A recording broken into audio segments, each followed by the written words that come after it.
Praise the Lord.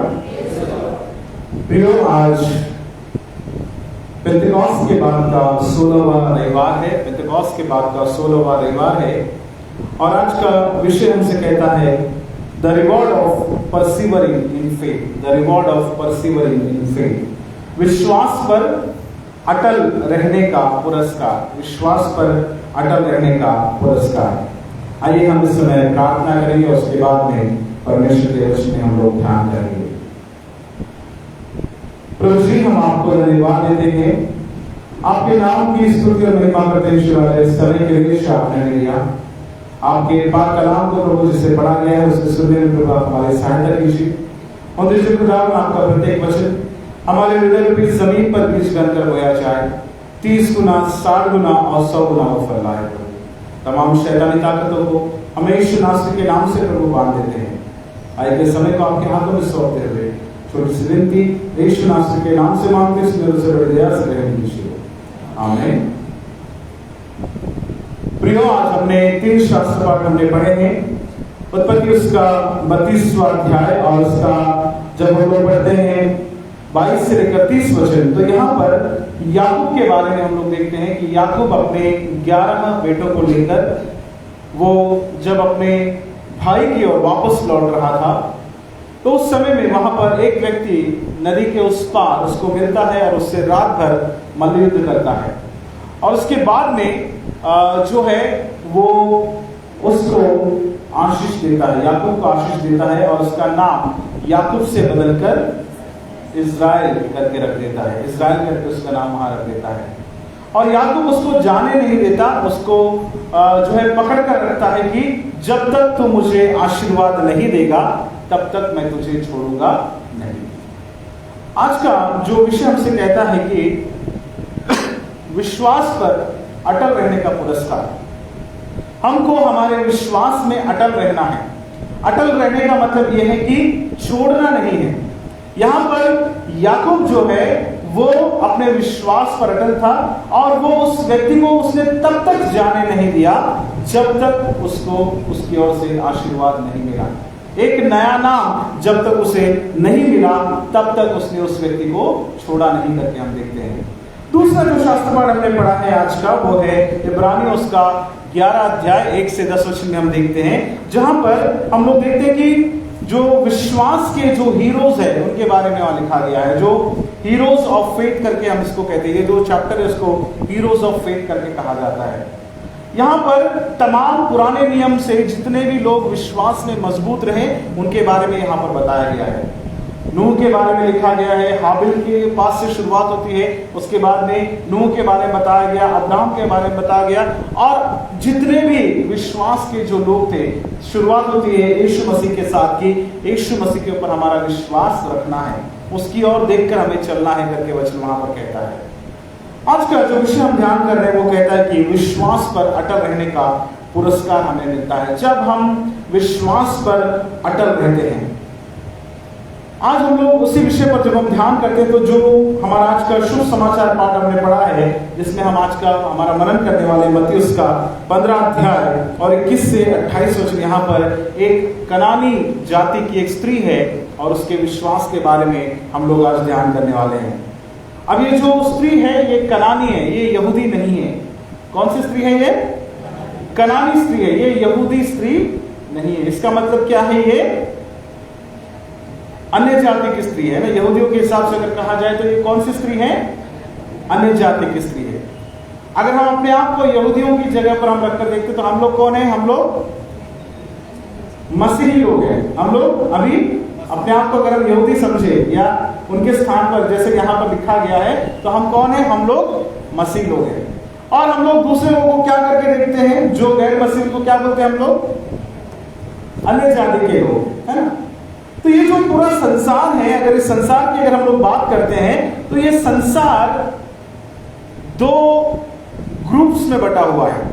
2 groups में ये पूरा संसार बटा हुआ है, जिसको हम लोग कह सकते हैं कि ये हमारे लोग हैं और ये कौन है? दूसरे लोग हैं या बाहरी लोग हैं ना। पूरा संसार में ये डिवीजन है, ये हमारे लोग हैं, ये बाहरी लोग हैं। अब मैं शुरुआत करता हूं हमारे देश से। जब हम लोग यहाँ से बाहर जाते हैं तो हम लोग क्या बोलते हैं, हम कहाँ के लोग हैं? कौन है हम लोग? हम इंडियंस है ना। अभी क्रिकेट मैच शुरू होने दीजिए तो आप लोग किसको सपोर्ट करेंगे, है ना? अगर और वो भी पाकिस्तान और इंडिया का रहा तो नेचुरली हम लोग बोलते हैं कि नहीं, इंडिया के लोग जीतना चाहिए, इंडिया का मैच होना चाहिए और हम लोग जीतना चाहिए। ये पाकिस्तानी है, ये दूसरे देश के हैं और ये हमारे देश के हैं। जब हम नई जगह पर जाते हैं, दूसरे देश में जाते हैं, तो वहां पर हमको अगर अपना कोई मिल जाता है, अपने देश का मिल जाता है, तो हमको उनसे अपनापन होता है। हमको लगता है कि ये हमारे देश के हैं, अपनापन हमको फील होता है। देश से और अगर हम नीचे आते हैं तो फिर हम लोग धर्म के नाम पर हम लोग डिवाइडेड है ना। धर्म के नाम पर डिवाइडेड, हम लोग क्या बोलते हैं कि ये हम लोग क्रिश्चियंस है और ये दूसरे समाज के। वहां पर एक डिवीजन हमको देखने को मिलता है। उसके बाद में क्रिश्चियंस में भी अगर हम लोग बात करेंगे तो फिर हम लोग क्या बोलते हैं, हम लोग कौन से लोग हैं? प्रोटेस्टेंट है ना। हम लोग प्रोटेस्टेंट है, वो कैथोलिक है।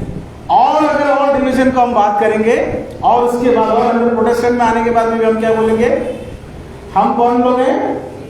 हम सीएनआई के लोग हैं और वो गैर सीएनआई के लोग हैं, दूसरे लोग हैं बोलेंगे।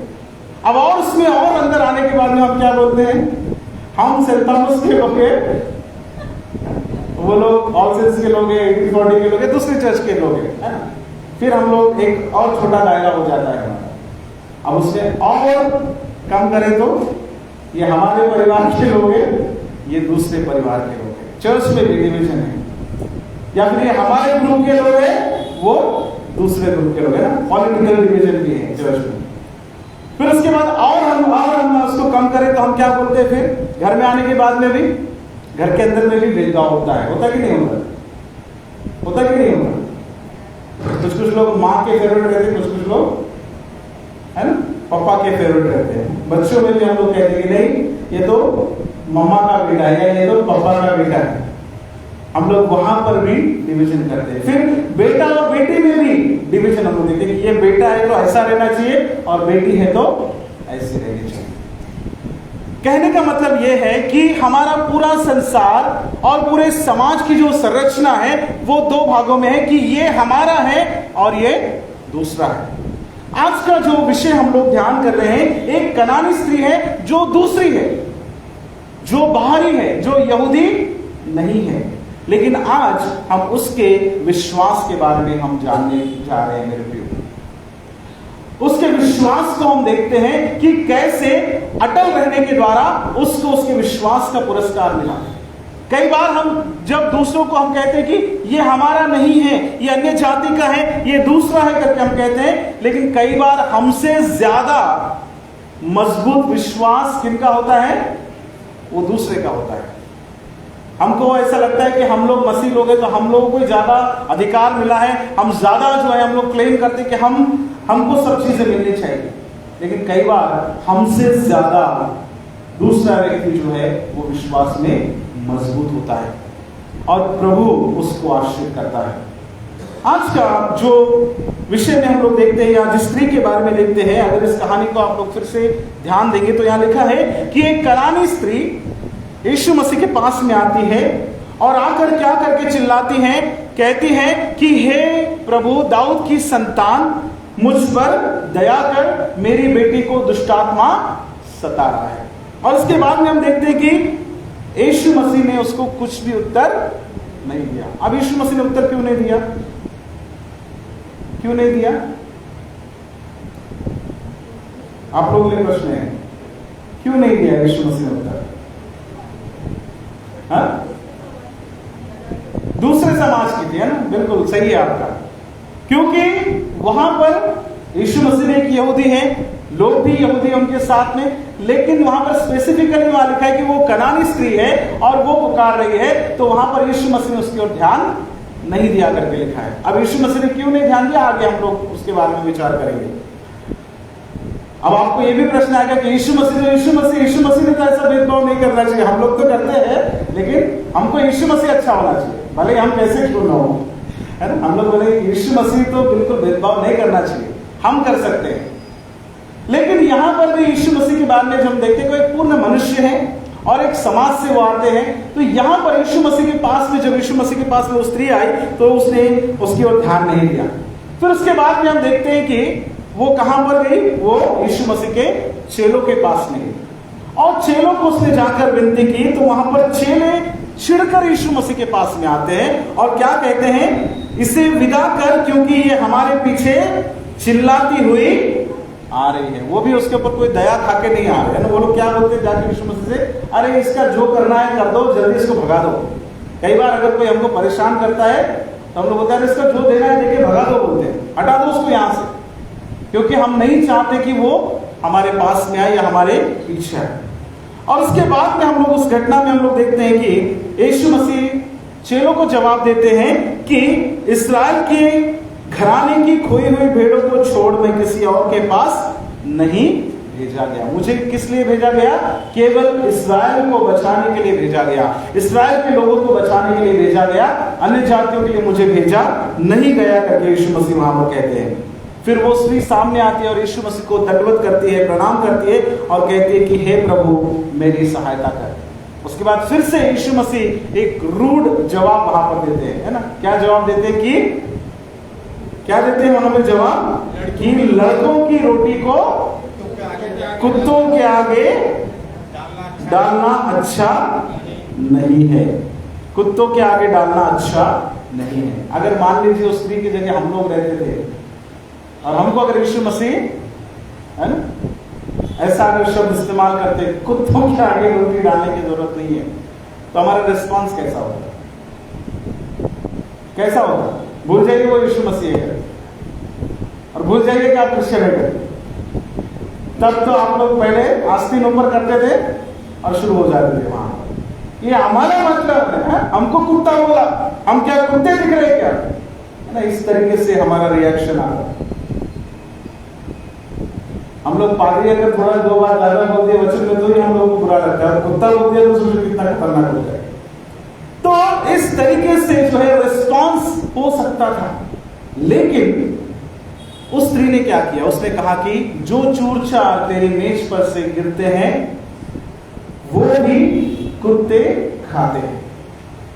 हमको चूर चार भी मिल जाए तो बहुत बात। और उसके बाद वहां पर यीशु मसीह कहते कि तेरा विश्वास बहुत बड़ा है, तेरा विश्वास बहुत बड़ा है। ये पूरी घटना हम लोग इसको आज हम लोग अलग अलग भाग में हम लोग इसको ध्यान करने वाले हैं। मेरे इस स्त्री के बारे में जब हम लोग देखते हैं तो इसका विश्वास बहुत मजबूत है। इसके विश्वास के द्वारा उसे आशीष मिली। उसे वो अपनी कोशिश लगातार करती रही। उसके जीवन में हम देखते हैं कि वो एक प्रार्थना करने वाली महिला है और उसके प्रार्थना के द्वारा, उसके विश्वास के द्वारा उसको उस दिन पुरस्कार मिला, जो आज का विषय हमसे कहता है कि विश्वास पर अटल रहने का पुरस्कार हमें मिलता है। हमको अपने विश्वास से डगमगाना नहीं है, हटना नहीं है। अब इस स्त्री के बारे में हम लोग ध्यान करेंगे कि ये कनानी स्त्री आखिर इसके जीवन में ऐसी क्या जरूरत आन पड़ी कि वो वहां पर यीशु मसीह के पास में आई। पहले हम देखते हैं इसकी परिस्थिति कैसी थी। A mother driven by circumstances to Christ. उसकी जो विपरीत परिस्थितियां थी उसके कारण वो यीशु मसीह के पास में आई। उसकी परिस्थितियां विपरीत है, उसके अनुकूल नहीं है उसकी परिस्थितियां विपरीत है। और पहली बात हम उसके जीवन में देखते हैं कि इस विपरीत परिस्थिति में, विपरीत परिस्थिति क्या है? उसकी जो बेटी है उसको क्या हो गया था? 22 वचन में लिखा है कि मेरी बेटी को दुष्टात्मा बहुत सता रहा है। वहां पे लिखा है कि बहुत सता रहा है। किस हद तक सता रहा है पता नहीं, पर वहां लिखा है कि बहुत सता रहा है। बहुत यानी हो सकता है कि उसके कंट्रोल से बाहर है। दुष्टात्मा उस बेटी को सता रहा है, वो बहुत बुरी तरीके से ग्रसित है करके हम लोग देखते हैं। एक मां होने के नाते उसका हृदय तकलीफ में है, उसका जो हृदय में दर्द है और वो निराश है, एक असहनीय दर्द उसके हृदय में है करके हम लोग देखते हैं।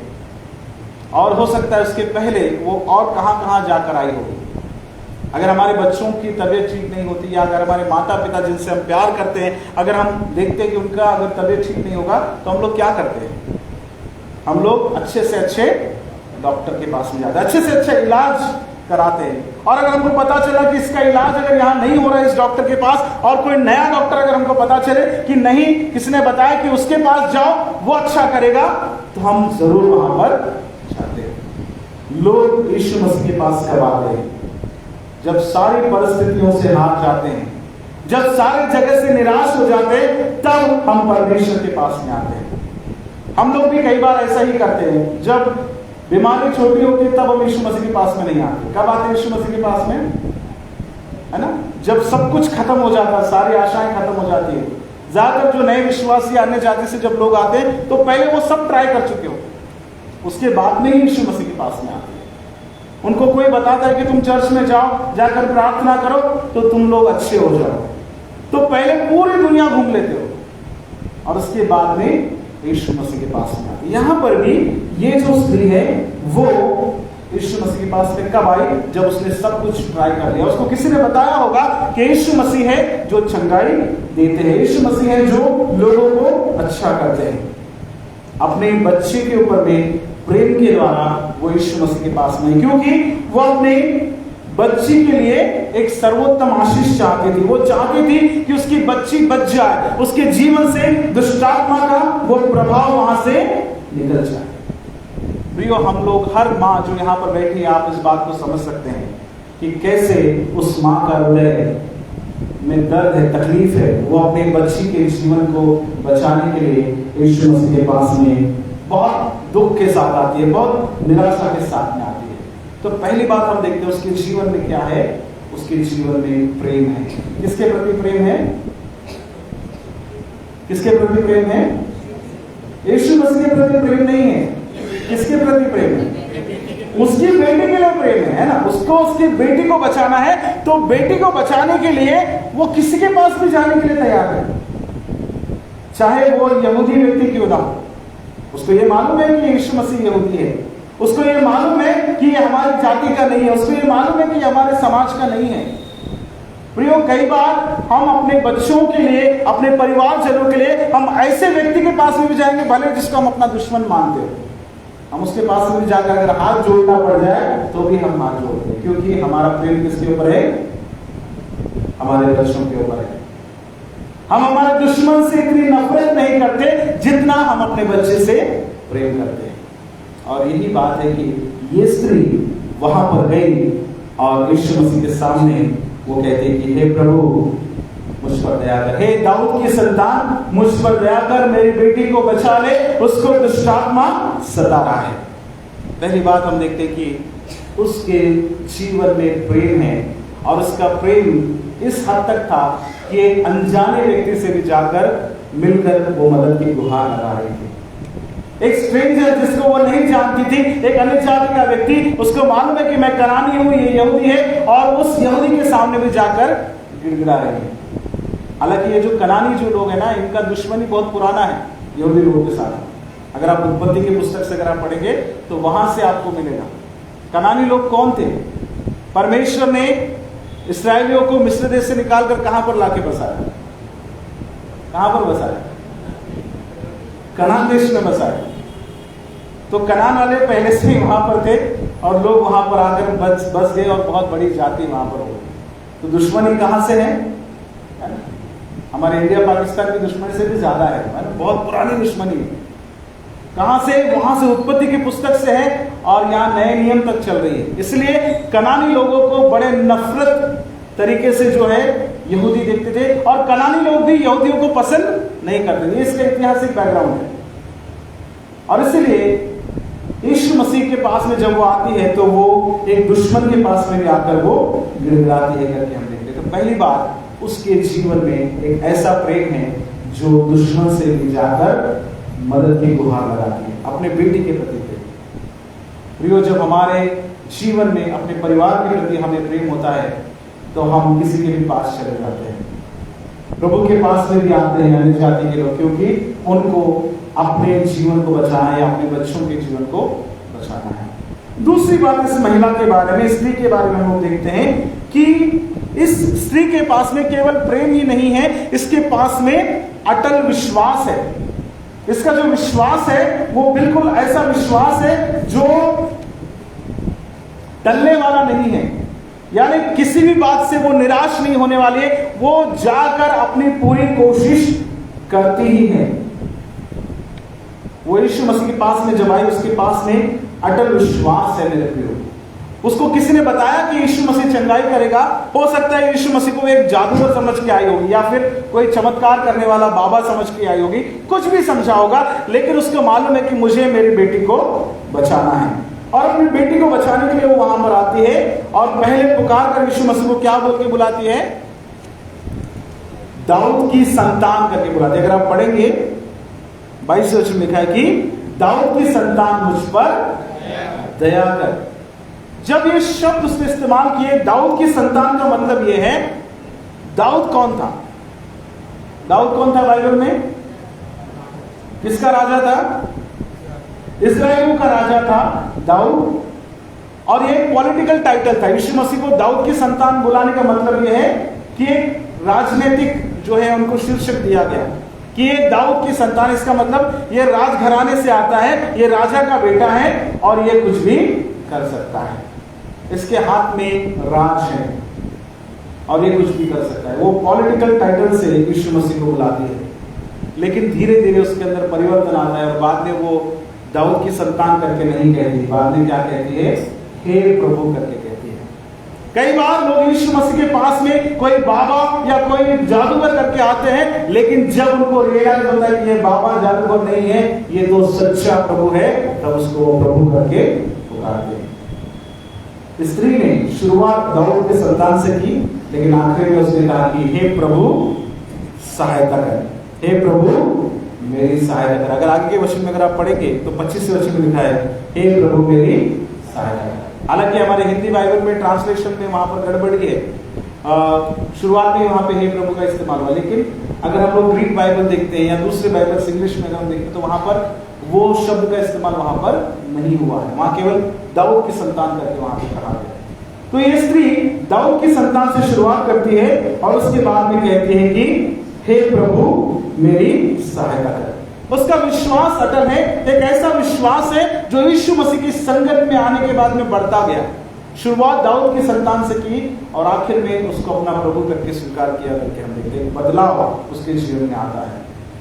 उसका विश्वास ऐसा है कि उस विश्वास के लिए वो यीशु मसीह को जाकर दंडवत करती है। वहां पे लिखा है कि उसने यीशु मसीह को आकर झुककर क्या किया? प्रणाम किया। उसका विश्वास अटल क्यों है? क्यों ऐसा हम लोग कह रहे हैं कि उसका विश्वास अटल है? मैंने शुरुआत में जैसे आपको बताया कि यीशु मसीह उसके ऊपर में ध्यान नहीं दे रहे। अगर कोई व्यक्ति आपको ध्यान नहीं देता है, आपसे बात नहीं करता है, तो आप कितने बार कोशिश करेंगे उससे बात करने? कितने बार कोशिश करेंगे? अगर आपको जानबूझ के कोई इग्नोर कर रहा है तो आप लोग क्या करते हैं? जाने दो, मेरे को पड़ी है कि मैं क्यों बात करूं, मैं इतना कोशिश कर रही हूं फिर भी वो सुन नहीं रहा या सुन नहीं रही है, तो मैं क्यों जाऊं उसके पास? कई बार हम लोग छोटी छोटी बातों के लिए इतना मनमुटाव करते हैं कि हम एक दूसरे से बात करना भी नहीं चाहते। और ये स्त्री जब यीशु मसीह को पुकारती है तो वहां पर वो यीशु मसीह सुनकर उसको उत्तर नहीं देते। हालांकि वो धीरे से नहीं बोल रही, वहां लिखा है वचन में कि वो चिल्लाकर बोल रही, इतना जोर से मेरे चिल्लाने के बाद में भी यीशु मसीह अगर मुझे जवाब नहीं दे तो मैं क्यों जाऊं करके वो शायद खामोश हो सकती थी। यीशु मसीह जानबूझकर उसकी ओर ध्यान नहीं दे रहे, फिर भी उस महिला का विश्वास, उस मां का विश्वास अटल है करके हम लोग देखते हैं। क्यों यीशु मसीह ने ऐसा किया? अब हम लोग इस बात पे क्यों यीशु मसीह ने ऐसा? यीशु मसीह है तो करना नहीं चाहिए था। एक कारण ये हो सकता है कि वो भी एक यहूदी कम्युनिटी से थे, यहूदी लोग वहां पर चारों तरफ खड़े थे। यीशु मसीह अगर तुरंत उसको जवाब देते तो हो सकता यीशु के ऊपर तो हमला कर देते। ये कारण है कि तू यहूदी होकर उसके साथ क्यों बात कर रहा है, या तू यहूदी होकर क्यों उस स्त्री के साथ में जो है डिस्कशन कर रहा है। एक कारण ये था। दूसरा कारण ये था कि यीशु मसीह उस स्त्री का जो अंदरूनी विश्वास है उसको बाहर लाना चाहते थे। शुरुआत में उसने क्या पुकारा? दाऊद की संतान करके पुकारा, जो कोई भी पुकार सकता था। अगर हम लोग बर्तिमाइस के पास में भी हम देखते तो बर्तिमाइस जो रास्ते पे भीख मांग रहा था उसने भी क्या करके पुकारा? दाऊद की संतान। यीशु मसीह को दाऊद की संतान कोई भी बुलाता था, क्योंकि उनको लगता था कि ये दाऊद के वंश से आया है, इसलिए उस वंश का है, इसलिए उसको दाऊद की संतान बोलते थे। लेकिन यीशु मसीह यहाँ पर उस स्त्री को यह रियलाइज करना चाहते थे कि मैं केवल दाऊद की संतान नहीं, मैं परमेश्वर का पुत्र हूं। मैं दाऊद की संतान ही नहीं, परमेश्वर का पुत्र हूं। मुझे प्रभु करके पुकारना है। और वो बात को उस स्त्री के मुख से प्रभु यीशु बुलवाना चाहते थे। उसके अंदर के उस विश्वास को जो गहराई में छुपा था, उसे यीशु मसीह बाहर निकलना चाहते थे। और इसीलिए यीशु मसीह ने उसके ध्यान नहीं दिया। फिर भी उस स्त्री का विश्वास अटल है, वो कोशिश कर रही है। यीशु मसीह ने नहीं सुना, किसके पास गई? चेलों के पास में गई। और चेलों के पास जब गई तो चेलों के पीछे पड़ गई। वहां लिखा है कि ये स्त्री चिल्लाती हुई हमारे पीछे आ रही है। वहां पे चेले कहते हैं कि इसको जल्दी इसका निपटारा करो, जल्दी इसको यहां से हटा लो। चिढ़कर यीशु मसीह के पास में वो कहते हैं कि इसे विदा करो। ये स्त्री निराश होने वाली स्त्री नहीं है, डिस्करेज नहीं होती है, बार बार कोशिश कर रही है कि मेरी बेटी को कैसे ना कैसे चंगाई मिल जाए। उसके लिए बार बार कोशिश करते हैं। हम कितने बार प्रभु के पास कोशिश करते हैं? कोई चीज को जब हम मांगते हैं तो कितने बार कोशिश करते हैं? एक बार मांग के रुक जाते हैं, 2 बार मांग के रुक जाते हैं, 3 बार मांग के रुक जाते हैं। कब तक हम प्रार्थना करते हैं? कई बार हम लोग बहुत जल्दी निराश हो जाते हैं। कई बार परमेश्वर जो है हमको सालों साल हम लोग प्रार्थना करते, उसका जवाब नहीं मिलता। लेकिन हम लोग क्या करते हैं? कुछ दिन होने के बाद हम लोग हो जाते हैं निराश। हम लोग कहते हैं कि जाने दो प्रभु, नहीं सुन रहा है, छोड़ देते हैं। लेकिन ये स्त्री तब तक कोशिश करते रही जब तक उसकी सुनवाई नहीं हुई। जब तक उसका सुना नहीं गया तब तक वो यीशु मसीह के पीछे पड़ते हैं। पहले चेलों के पास में जाते हैं और चेले क्या करते हैं कि यीशु मसीह के पास में लेकर जाते हैं। उसके बाद में भी यीशु मसीह फिर से दोबारा क्या जवाब देते? चेलों का रिकमेंडेशन ले जाने के बाद देते। कई बार हमारा काम नहीं होता तो हम क्या करते हैं? रिकमेंडेशन लेकर जाते हैं। नौकरी चाहिए अगर हमको, तो हमको मालूम है किससे मिलना चाहिए है? अगर ये व्यक्ति को पकड़ के सिखाएंगे तो हमको यहाँ पर नौकरी मिलेगी, तो हम लोगों का रिकमेंडेशन लेकर जाते हैं। यीशु मसीह के पास में रिकमेंडेशन लेकर वो आए। फिर भी यीशु मसीह ने क्या जवाब दिया? ये रिकमेंडेशन भी चलने वाला नहीं है। उसने क्या कहा कि मुझे केवल इस्राएल की भटकी हुई भेड़ों को ढूंढने के लिए भेजा गया है।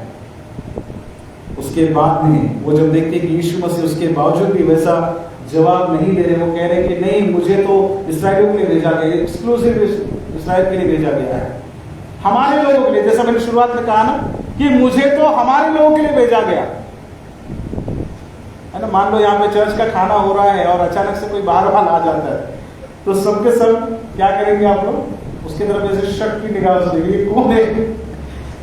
ये कौन है? कहां से आया है? हमारे चर्च का मेंबर है या नहीं है?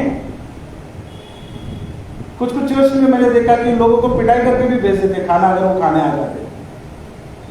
ऐसी घटनाएं हुई है, हमारे चर्चेस में हुई है। तो जो व्यक्ति हैं, जब कोई बाहर ही आता है तो हम उस नजरिए से लोगों को देखते हैं। यीशु मसीह ने भी कहा कि नहीं, मैं केवल इस्राएलियों के लिए आया हूं। फिर वो स्त्री कहती है कि वहां यीशु मसीह के सामने आ जाती है और आकर कहती है कि 25वें वचन को पढ़ेंगे। पर वह आई और यीशु को प्रणाम करके कहने लगी, हे प्रभु, मेरी सहायता कर। She came and worshipped Jesus। यीशु मसीह के सामने आई और यीशु को प्रणाम किया, सही तरीके से उसके सामने गई और उसको दंडवत किया। पहले तो शब्दों से कोशिश किया, नहीं हुआ। चेलों के द्वारा कोशिश किया, नहीं हुआ। फिर वो खुद सामने आती है और कहती है कि प्रणाम करते कि प्रभु मेरी सहायता कर, प्रभु मेरी सहायता कर। अब यहाँ पर वो दाऊद की संतान करके नहीं कहते, अब कहते कि हे प्रभु मेरी सहायता कर। किसी के आगे झुकना, किसी के आगे दंडवत करना, ये सबसे बड़ा तरीका है किसी की इबादत करने का। प्रभु की इबादत करने के लिए उसके सामने दंडवत करना बहुत जरूरी है। 10 आज्ञाओं में भी लिखा है, क्या लिखा है 10 आज्ञाओं में? कि मुझे छोड़ किसी और को दंडवत ना करना या ईश्वर करके ना मानना, किसी के आगे झुकना नहीं मुझे छोड़कर। और यहां पर एक कनानी स्त्री अपने देवी देवताओं को छोड़कर किसके आगे आके झुक रही है? यीशु मसीह के आगे आकर झुक रही है, दंडवत कर रही है, प्रणाम कर रही है। अपने देवी देवताओं को छोड़कर यीशु मसीह के सामने दंडवत होना बोले तो उसके मन में कितना परिवर्तन वहां पर आया है ना। एकदम से बदलाव नहीं आया। शुरुआत तो उसने दाऊद की संतान से की, शुरुआत तो उसने शब्दों से की और कोशिशें की। उसको लगा कि कोई चमत्कारी बाबा है, ये कर देगा, मैं निकल जाऊंगी वापस अपने समाज में, वापस अपने धर्म में, वापस अपना पुराना मूर्ति पूजा करते रहूंगी। एक कोशिश करके देख लेते, लेकिन जब नहीं हो पाया तो जाकर अपने सारे पुराने विश्वास को छोड़कर, पुराना जो उसका मत को छोड़कर यीशु मसीह के सामने आकर क्या करती है, वो दंडवत करती है और झुककर छोटा सा प्रार्थना करती है। क्या करती है? छोटी सी बात कहती है। क्या कहती है? हे प्रभु मेरी सहायता कर। कितने शब्द इस्तेमाल किए उसने, है ना? 2-3 शब्द है वहां पर। हे प्रभु मेरी सहायता कर, हे प्रभु मेरी सहायता कर। सिंपल सी प्रार्थना है। कई बार जब हम लोगों के पास में, जब हम लोग प्रभु के पास में जब हम जाते हैं तो हम लोग लंबी लंबी प्रार्थना करते हैं। मैं ये नहीं बोल रहा आप मत करो लंबी प्रार्थना, आप करो, आप अकेले में बिल्कुल करो। लेकिन जब आप पब्लिकली आते हैं तो कई बार हम लोग पब्लिक में शोबाजी ज्यादा करते हैं कि मेरे से अच्छा प्रार्थना कोई नहीं कर सकता, मेरे से लंबी प्रार्थना कोई कर नहीं सकता। आप पर्सनल में जब है तो आप कितना भी घंटा आप कर सकते हैं, करना ही चाहिए। लेकिन जब वो पब्लिक में है तो वहां पर एकदम तुरंत अपना जो जरूरत है वो यीशु मसीह के सामने रखते कि हे प्रभु मेरी सहायता कर, मुझे और कुछ नहीं चाहिए। उसने यीशु मसीह को मस्का नहीं मारा, ये नहीं किया, वो नहीं किया। ओ प्रभु तू बहुत महान है, तू बहुत अच्छा है, तू चमत्कारी है, तू ये है, तू वो है। नहीं, डायरेक्ट टू द पॉइंट, सीधा पॉइंट पर आए और कहते हैं कि हे प्रभु मेरी सहायता कर। कई बार लोग प्रार्थना करने से भी डरते हैं, है ना। कुछ लोग ही गिने चुने होते हैं चर्च में जो प्रार्थना करते हैं सामने आके। अभी भी मैं यहाँ बोल सकता, अगर किसी को मैंने बोल दिया अचानक कि आपको आके प्रार्थना करना, तो पहले तो आप लोग चौंक जाएंगे या फिर डर जाएंगे, नहीं मुझे नहीं करना है। या बाइबल पढ़ने के लिए बोला तो नहीं मुझे नहीं करना है। यहाँ पर प्रार्थना एकदम सिंपल प्रश्न की कि हे प्रभु मेरी सहायता कर, डायरेक्ट टू द पॉइंट। और उसकी प्रार्थना का प्रभाव हम लोग देखते हैं। शॉर्ट एंड स्वीट उसने प्रार्थना की और उसकी प्रार्थना का प्रभाव हम लोग देखते हैं कि प्रार्थना करने के बाद में भी, दंडवत करने के बाद में भी यीशु मसीह फिर से उसको क्या जवाब देते हैं। 27वां वचन, 26वां वचन, उसने उत्तर दिया, लड़कों की रोटी लेकर कुत्तों के आगे डालना अच्छा नहीं है। लड़कों की रोटी लेकर कुत्तों के आगे डालना अच्छा नहीं है। अब एक स्त्री पहले दाऊद की संतान बोल के चिल्लाकर पुकारती है, फिर चेलों के द्वारा आती है, फिर प्रणाम करती है और उसके बाद में भी जवाब क्या आ रहा है फिर से कि लड़कों की रोटी लेके कुत्तों के आगे डालना चाहिए। 3 कोशिश उसने कर ली, यहाँ पे बाइबल में तो लिखा है 3 कोशिश कर ली। अब कितने दूर तक वो पीछे पीछे चिल्लाती जा रही थी ये भी वहां पे लिखा नहीं है, लेकिन हम लोग जो रीड कर सकते हैं बाइबल में 3 बातें तो हम देखते हैं कि 3 बार उसने कोशिश की। अगर हम उसकी जगह होते तो हम लोग निराश हो जाते, हम लोग बोलते जाने दो, मैं तो इतना यानी अपने जो स्वाभिमान को खत्म करके मैं उसके सामने झुक गई, झुकने के बाद में भी मेरी नहीं सुन रहा, कैसा इंसान है ना? ऐसा हम लोग शायद यह कर देते। लेकिन ये जो स्त्री है वो उसके बाद में भी कहती है, यीशु मसीह यहाँ पर वाचा दिलाते याद की तुझे अधिकार नहीं है, क्योंकि कुत्तों के आगे लड़कों की रोटी नहीं डाल सकते। इस्राएली लोगों की नजर में, यहूदी लोगों की नजर में जो अन्य जाति लोग होते थे उनको वो लोग कुत्ता समझते थे। ये इतिहास है। जो यहूदी लोग हैं उनको लगता था कि वो लोग रोज 3 प्रार्थना करते थे। पता है, रोज उनकी 3 प्रार्थनाएं करते थे। आप आज भी करते हैं यहूदी लोग। उनकी प्रार्थना में 3 चीजें कहते थे कि प्रभु तेरा धन्यवाद, तूने मुझे पुरुष बनाया, स्त्री नहीं बनाया। प्रभु तेरा धन्यवाद, तूने मुझे यहूदी बनाया, अन्य जाति नहीं बनाया। और प्रभु तेरा धन्यवाद कि तूने मुझे चुना है, या मेरे इस्राएलियों को तूने चुना है। मैं पुरुष हूं, स्त्री नहीं। मैं तुझे धन्यवाद देता हूं कि मैं यहूदी हूं, अन्य जाति नहीं। करके इस तरीके का एक घमंड था यहूदी लोगों में। और अन्य जाति को वो लोग कुत्ता करके कहते थे, ये कुत्ता है। पहले वो लोग अन्य जाति को कहते थे उसके बाद में कुछ दिन के बाद जब क्रिश्चियनिटी आई तो मसीहों को भी मसीह कुत्ते बोलते थे। यहूदी लोग जो है मसीहों को भी ये लोग मसीह कुत्ते हैं करके कहते हैं। यहाँ पर यीशु मसीह जब यहाँ पर इस शब्द का इस्तेमाल करते हैं तो ग्रीक भाषा में दो शब्द है, कुत्तों के लिए दो शब्द है ग्रीक भाषा में। हमारे हिंदी में एक ही है लेकिन ग्रीक में दो शब्द है। एक है कुओन या परिया करके शब्द है जिसका मतलब होता है रास्ते पे भटकने वाले कुत्ते। जिसका मतलब क्या होता है, जो आवारा कुत्ते हैं जो सड़क पर भटकते हैं, जो हमको आज दिखते हैं ना गलियों में इधर उधर जो घूमते हैं। दूसरा जो शब्द है वो है कुनारियोन करके शब्द है, ग्रीक भाषा में कुनारियोन करके शब्द है जिसका मतलब है लिटिल पपी या छोटे से जो कुत्ते हैं जिनको हम लोग घर में पालते हैं, जो पालतू कुत्ते होते हैं। तो दो कैटेगरी, एक जो रास्ते पे भटकते हैं और एक जो घर में पालते हैं। यीशु मसीह ने यहाँ पर जो शब्द का इस्तेमाल किया वो घर में पलने वाले कुत्ते के बारे में। यीशु मसीह ने जो शब्द का इस्तेमाल किया वो कुनारियोन शब्द का इस्तेमाल किया। यीशु मसीह ने सड़क पर भटकने वाले कुत्तों का इस्तेमाल नहीं किया। हालांकि यहूदी लोग जब किसी को कुत्ता कहते थे तो उनको आवारा कुत्ते ही कहते थे, अन्य जाति लोगों को आवारा कुत्ते ही कहते थे, लेकिन यीशु मसीह ने कुनारियोन शब्द का इस्तेमाल किया। और ये स्त्री कनान की थी, उसको ग्रीक भाषा बहुत अच्छे से समझ में आती थी, तो उसको लगा कि यीशु मसीह इतना निर्दयी नहीं है। यीशु मसीह कहते हैं कि जो घर के पालतू कुत्ते हैं उनको भी रोटी हम डायरेक्ट डालते नहीं, जो रोटी घर में खाते वो उन कुत्तों को भी हम नहीं डालते हैं। उसके बाद में वो स्त्री कहती है कि सत्य है प्रभु, जो आप कहते हैं सत्य है। घर के कुत्तों को जो रोटी मालिक के लिए वो डाली नहीं जाती, लेकिन मालिक के टेबल से जो चूर-चार गिरता है वो टुकड़े तो वो कुत्ते जरूर खाते हैं।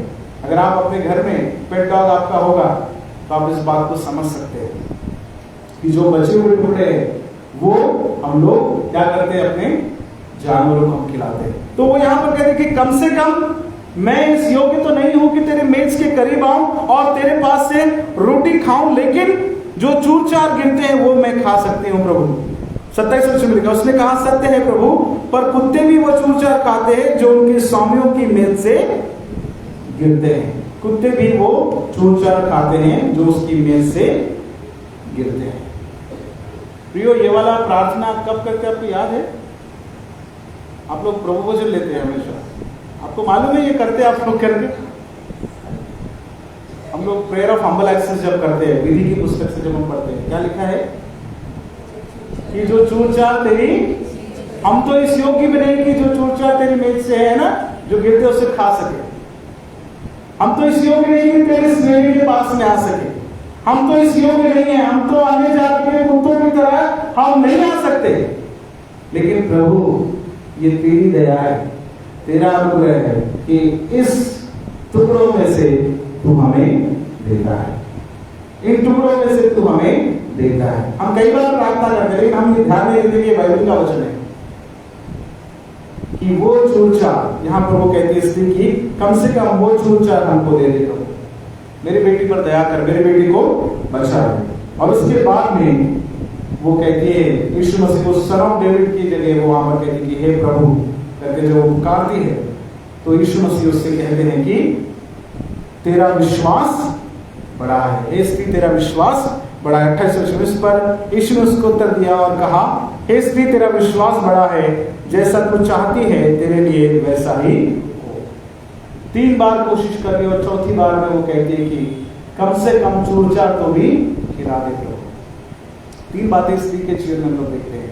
पहला हमने देखा कि उसको अपने बेटी के प्रति प्रेम है। दूसरी बात हम लोग देखते हैं कि उसका विश्वास अटल है। और तीसरी बात हम देखते हैं कि उसके पास में दीनता है, नम्रता है, अपने आप को, अपने स्वाभिमान को मारकर उतना नीचे तक वो नम्र हो गई और दीन होकर कहते कि कम से कम चूर-चार तो मुझे दे दे दो ताकि मेरी बच्ची जिंदा रहे, ताकि मेरी बच्ची बच्चा है। और प्रभु यीशु मसीह उसके उस नम्रता और दीनता को देखकर कहते कि हे स्त्री तेरा विश्वास बड़ा है। हमारा विश्वास कैसा है मेरे भाई? हमारा विश्वास क्या उस स्त्री की तरह है? जब उसने दीनता दिखाई, नम्रता दिखाई, तो उसकी बेटी को चंगाई मिली करके हम देखते, उसी घड़ी से उसकी बेटी चंगी हो गई करके हम लोग देखते हैं। The reward of this mother, उस माँ को पुरस्कार मिला कि उसकी बेटी को चंगाई प्राप्त हो गई। वो अपनी बेटी के लिए आई थी और हर रुकावट का सामना करने को तैयार थी। उसको मालूम था कि उसके जीवन में बदलाव केवल यीशु मसीह ला सकता है, उसकी बेटी को चंगाई केवल यीशु मसीह दे सकता है। इसलिए अब मैं और कहीं नहीं जाऊंगी, उससे चंगाई पाकर ही लौटूंगी। कितने बार हमारा विश्वास इतना मजबूत होता है, हम तो बोलते हैं हमारे लोग, अपने लोग, क्या हमारा विश्वास इतना मजबूत है इस कनानी स्त्री की तरह? बार बार कोशिश कर रही है, निराश नहीं हो रही है, निरुत्साही नहीं हो रही है, लेकिन बार बार कोशिश करके उस दिन वहां से वो आशीष लेकर ही लौटी। हम जब प्रभु के घर में आते हैं तो क्या हम आशीष पाने की इच्छा से आते हैं कि बस आए और एक फॉर्मेलिटी करके चर्च अटेंड करके चले गए? क्या हम सचमुच में प्रभु के पास में उस अटल विश्वास के साथ आते हैं कि प्रभु तू मुझे जरूर देगा, प्रभु तू मुझे जरूर देगा? पिछले दिनों एक भाई से मैं बात कर रहा था, हमारी कलीसिया से, उनका गवाही में सुन रहा था,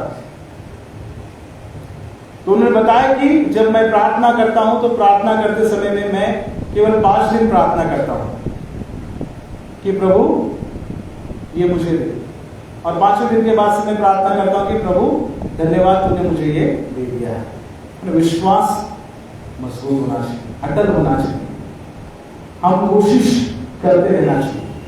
कैसा विश्वास है हमारा? इसलिए के द्वारा हम सीखते हैं कि विश्वास जब हम करते हैं, विश्वास में अटल रहते तो हमें परमेश्वर पुरस्कार देता है, जरूर वो हमें उसका इनाम हमें देता है। स्त्री के जीवन में प्रेम है, वैसा प्रेम हमारे जीवन में होना चाहिए। स्त्री के जीवन में अटल विश्वास है, वैसा विश्वास होना जरूरी है। स्त्री के जीवन में दीनता है, वैसी दीनता हमारे अंदर होना बहुत जरूरी है। प्रभु करे वचन हम सबके लिए आशीष का कारण है।